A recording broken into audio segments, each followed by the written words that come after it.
Our episodes are brought to you by our awesome EDHCC Club, aka the Patron Pledgehammers.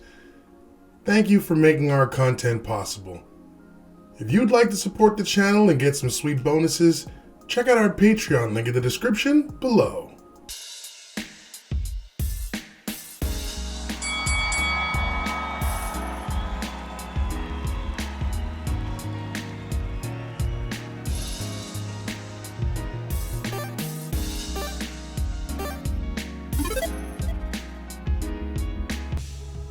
Welcome to episode 203 of EDH Commander Challenge.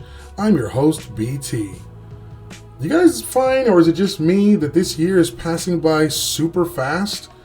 It's crazy. Well, speaking of crazy, we've got two of our very own patrons squaring off in a matchup featuring two commanders from the new Phyrexia, all will be one set.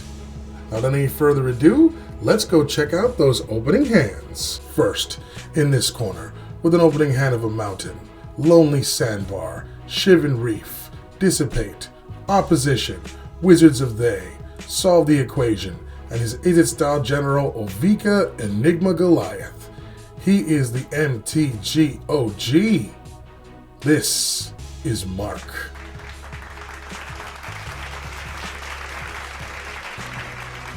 Next, in this corner, with an opening hand of a swamp, mountain, Soul Ring, Solemn Simulacrum, Ravenous Chupacabra, Tragic Slip, Dothy Voidwalker, and his Rakdos style general Kethek Crucible Goliath. He is the Big J-Man. This is Joshua.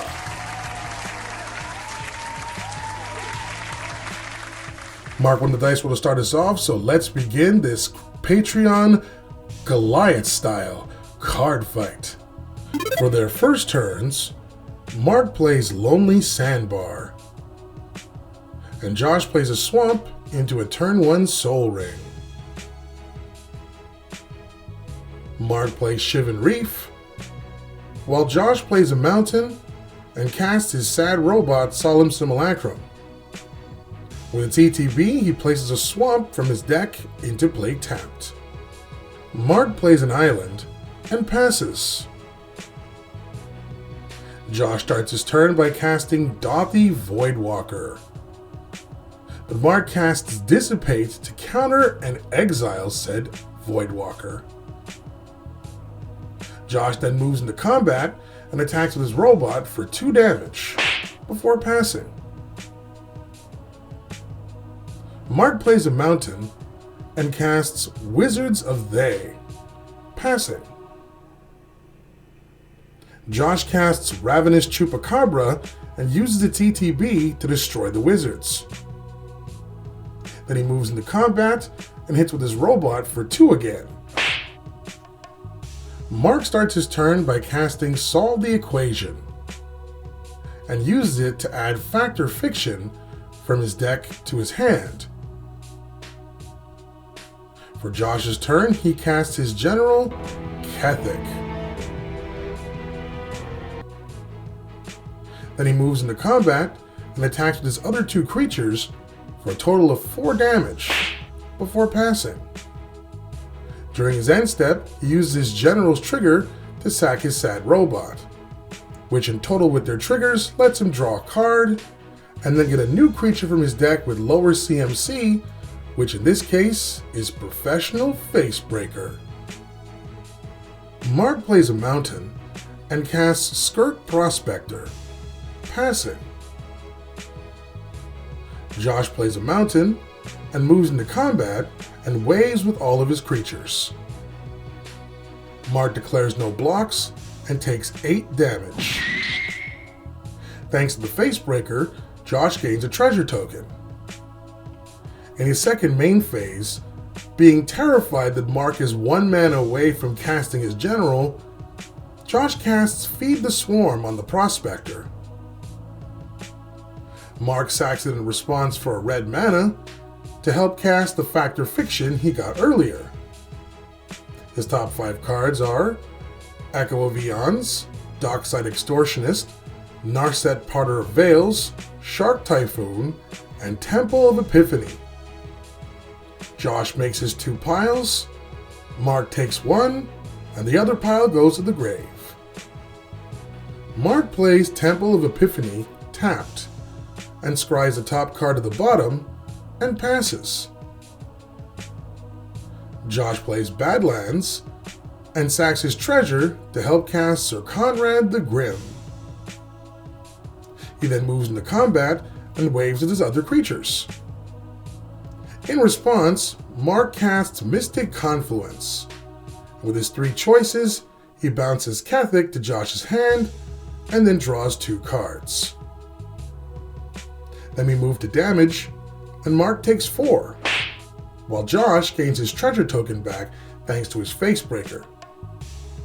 In his second main phase, Josh recasts Kethek, sacrificing the treasure he got, and during his end step, uses its trigger to sack his Chupacabra, and reveals cards until he gets the lower CMC Zulaport Cutthroat from his deck into play.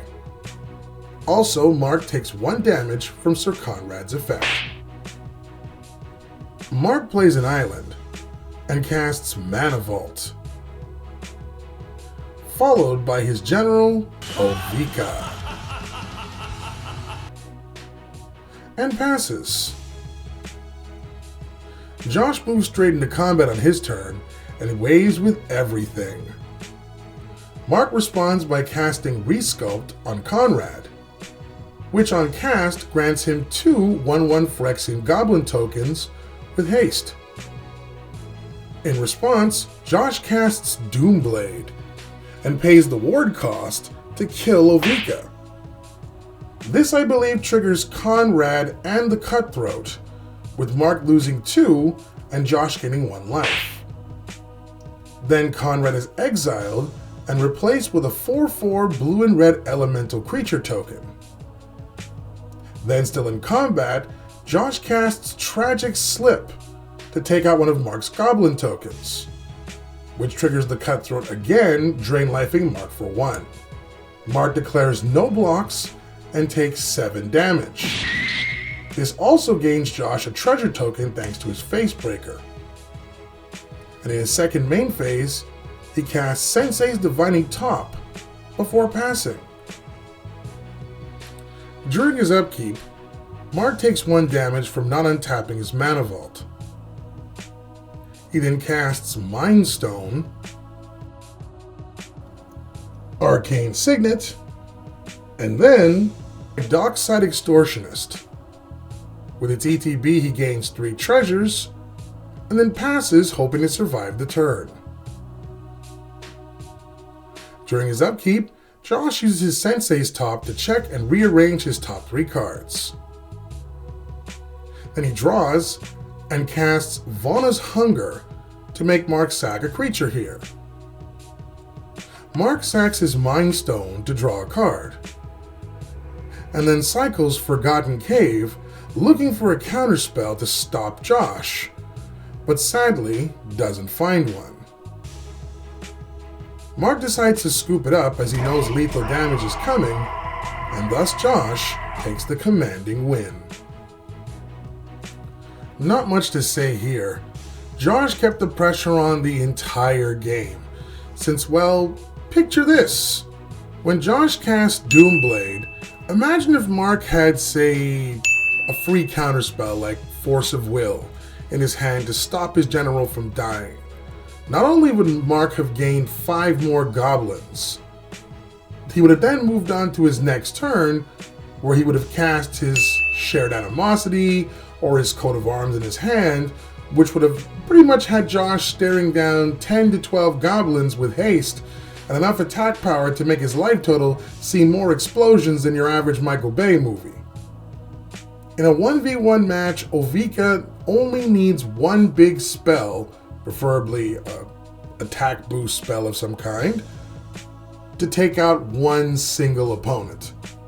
And that's why I think Wizards decided to make her CMC so high, or else he'd be too broken. Here with our picks, let us know in the comments below. Also, if you enjoy our content, consider becoming a patron. We give you access to some sweet extras like bonus entries into our giveaways, your nickname in the EDHCC club, and so much more. Also, if you don't mind, please smash the like and subscribe buttons, as I'm getting closer and closer to that 2,000 subscriber goal I've wanted to hit since I started this whole thing. Well, until next time, thank you so much for watching. It means a lot to me. Stay warm, stay safe, and keep on card gaming. Love you all, and cheers.